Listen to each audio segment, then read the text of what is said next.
వ్యవసాయం ద్వారా పండించే ఆహార ఉత్పత్తులను తిని ఆరోగ్యాన్ని కాపాడుకుందాం. జిల్లాలో 141 గ్రామాల్లో ప్రకృతి వ్యవసాయం అమలు అంటూ తెలియజేశారు కర్నూలు జిల్లా కలెక్టర్ పి. రంజిత్ బాషా.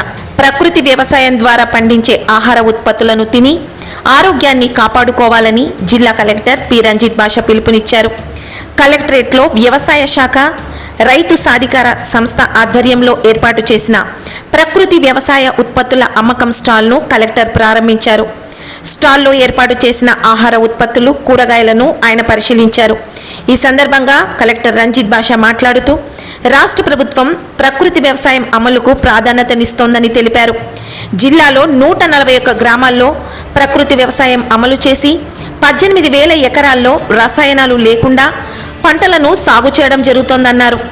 రైతుకు నిరంతర ఆదాయం వచ్చేలా ఏటీఎం మోడల్ ఏర్పాటుకు ప్రభుత్వం ప్రోత్సాహం అందిస్తోందని కలెక్టర్ తెలియజేశారు. 20 సెంట్ల విస్తీర్ణంలో చిన్న కమతాల్లో ప్రకృతి వ్యవసాయం అమలు ఏటీఎంల ఉద్దేశమని కలెక్టర్ తెలిపారు.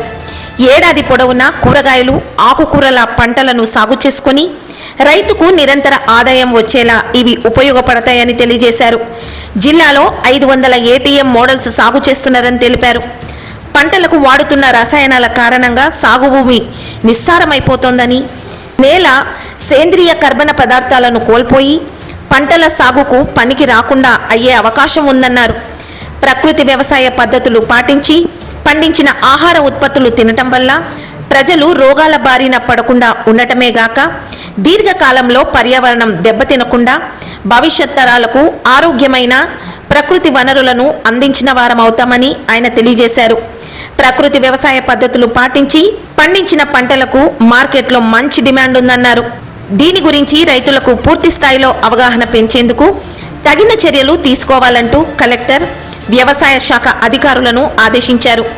హాస్టల్స్లో, పాఠశాలల్లో, అంగన్వాడీ కేంద్రాల్లో ప్రకృతి వ్యవసాయ పద్ధతుల్లో న్యూట్రీ గార్డెన్స్ పెంచాలని కలెక్టర్ సూచించారు. ఈ కార్యక్రమంలో జిల్లా వ్యవసాయ అధికారి పిఎల్ వరలక్ష్మి, రైతు సాధికార సంస్థ DPM Chandrashekar, consultant Lakshmaiah, project executive Sandeep Kumar, marketing executive Mallikarjuna తదితరులు పాల్గొన్నారు. మన దగ్గర వచ్చేసి ఒక 10 రకాల ఆకుకూరలు, 8 రకాల కూరగాయలు, 4 రకాల అన్ని ప్రకృతి వ్యవసాయం డిపార్ట్మెంట్ వాళ్ళ సహకారంతో మన ఈ మధ్య మార్పులు పెడుతున్నాం. ఆకుకూరలు దానికి మంచి రెస్పాన్స్ వినియోగదారులు. మార్కెటింగ్ ఎక్కడ చేస్తున్నారు? ఆన్లైన్లో గూగుల్ ఫామ్స్, వాట్సాప్ ద్వారా కొంత మార్కెటింగ్ చేస్తున్నామండి. అది కాకుండా రీసెంట్గా కర్నూలు కలెక్టరేట్లో స్పందన కార్యక్రమం మండే కూడా ఇక్కడ స్టాల్ ఏంటండి 6 RSS తరఫున పెడుతున్నాం. మిగతా దాంట్లోకి దీనికి తేడా ఏం చెప్పండి? మిగిలినవన్నీ వచ్చేసి రహిత విషంతో కూడినటువంటి కెమికల్స్, రసాయనాలు అలాంటివి ఉంటాయండి. దీంట్లో ఎంతసేపటికి మేము అజ్ఞానంగా మేకలు తినని ఉంటాయి కొన్ని ఆకులు, 10 రకాల ఆకులు తినే ఆకులు, సీతాఫలం కానీ, జల్లెడు కానీ, ఉమ్మెత్త ఇలాంటి కషాయాలు చేసి అదే పెస్ట్ రాకుండా ఉండడానికి చల్లుతాం. అదొకటి పురుగు మందులకు. వాళ్ళకి వచ్చేసి వేప నూనె. తర్వాత జిల్లా ప్రాజెక్ట్ మేనేజర్గా పనిచేయడం జరుగుతుంది. ఈ ప్రాజెక్టు దాదాపుగా మనకు రైతు సంఘాల మా జిల్లాలో 120 సేవా కేంద్రాల్లో దాదాపుగా 247 ప్రజా సంఘాలు ఉన్నాయి. 9 సంఘాల ద్వారా వ్యవసాయం చేయడం.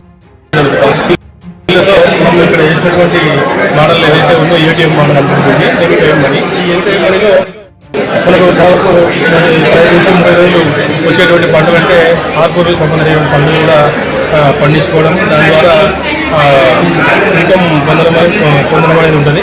దాని తర్వాత మన ట్యూబర్స్ అంటే